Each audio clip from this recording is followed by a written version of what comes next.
SP कार्यालय आए हैं, क्या शिकायत करने आए हैं, क्या मामला था ये?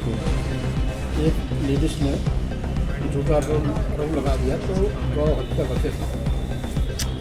हमने कहा हम लोग दिल्ली में थे, हमें मालूम हुआ ऐसे तो हम लोग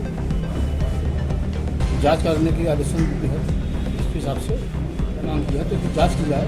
हमारे चौराहे से नदी तक कैमरे लगाए हैं, कैमरा जांच की जाए तो भाई गाय कब निकलती है, कब काटते हैं। अपन तो 7 बजे बाद घर में चले जाते, फिर निकलते भी नहीं कभी, इसलिए उम्र ज़्यादा हो गई, इस कारण से नहीं करते। ये महिला कौन है, आप उनको जानते हैं क्या? महिला हमको नहीं मालूम कहाँ की है, नहीं मालूम। इसके लिए आप क्या एक्शन लेंगे? आपके ऊपर बड़े आरोप लगे हैं। हमें वकील साहब से निवेदन किया है तो उसका मुकदमा दायर करें। हमने उनको लीगल नोटिस जारी किया है। एक मिनट। उस लीगल नोटिस में हमने उनसे ये पूछा है कि आपने किन तथ्यों के आधार पर, किन सबूतों के आधार पर ये आरोप लगाया है, संगीन आरोप इनके ऊपर लगाया है। और यदि वो नोटिस का जवाब देते हैं तो उससे हम प्रेस को अवगत कराएंगे। और अगर नोटिस का जवाब वो टाइम से नहीं देते हैं 15 दिन के अंदर, तो उनके खिलाफ 356 1, 2, 3, 4 के तहत हम न्यायालय में परिवाद प्रस्तुत करेंगे और न्यायालय से कार्यवाही की मांग करेंगे। ये महिला कौन है जिसने आरोप लगाया है? ये महिला कोई एक एनिमल वेलफेयर सोसाइटी चलाती हैं, वो NGO है।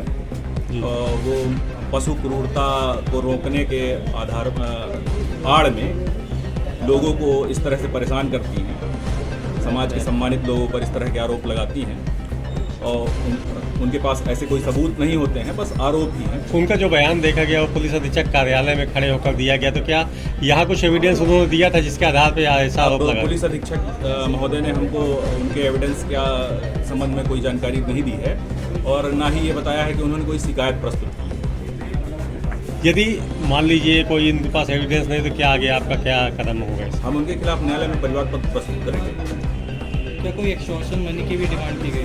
नहीं, ऐसी मुझे कोई जानकारी नहीं है। उन्होंने एक शब्द कहा था कि उसके पास में रहने वाले लोगों ने बताया, तो क्या इनका कोई पुरानी किसी रंजिश को लेकर इस तरह के आरोप लगाए जा रहे हैं? अब पुरानी रंजिश है कि नहीं ये तो सोनू जी स्पष्ट कर पाएंगे।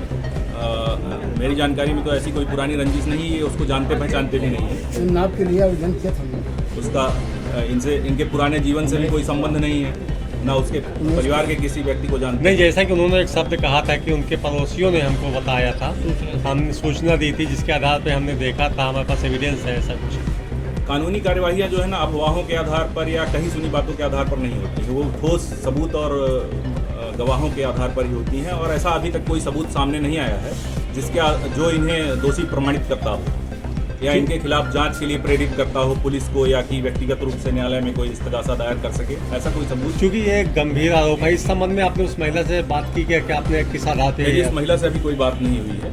एसपी साहब से क्या आश्वासन मिला, क्या उन्होंने? एसपी साहब ने कार्यवाही के लिए आश्वासन दिया है कि हम इसकी जांच करेंगे और अगर ऐसा पाया जाता है कि इनके खिलाफ इस तरह के आरोप गलत हैं तो हम ऐसे लोगों के खिलाफ कार्यवाही करेंगे जिन्होंने ये भाजपा नेता के ऊपर आरोप लगाए जो बहुमत की टक्कर करते हैं, ऐसा आरोप है कि NGO वाले लगाए, क्या मामला है? अभी एक सोनू मुसलमान अनस ये आए थे अपने कुछ वकील और साथियों के साथ में। उनका ये कहना है कि कुछ लोगों ने उनके जो है गौ हत्या करने का और गौ मांस बेचने का एक आरोप लगाया है। वो लंबित आरोप है, वैसा वो किसी तरह के किसी कार्य में ना तो संलग्न है और ना ही किसी को प्रश्रय देते हैं। इस तरह की एक आवेदन भी प्रस्तुत किया है। वो आवेदन थाना कोतवाली प्रभारी के लिए जो है जांच के लिए भेजा गया है और इनके तथ्यों की जांच की जाएगी क्या है उसमें, और जो वैधानिक होगी वो कार्रवाई की जाएगी। ये जो महिला है इसने भी SP ऑफिस आकर शिकायत की थी, क्या उन्होंने भी आवेदन दिया था या कुछ बात प्रस्तुत किए?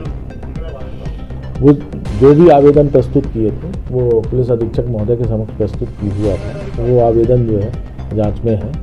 अगर जो तथ्य सामने आएंगे तो कार्रवाई होगी। अगर इस तरह की कोई बात पाई जाती है तो कार्रवाई होगी, अन्यथा जो है संबंधित पक्ष जो है न्यायालय जाने के लिए स्वतंत्र है हर व्यक्ति।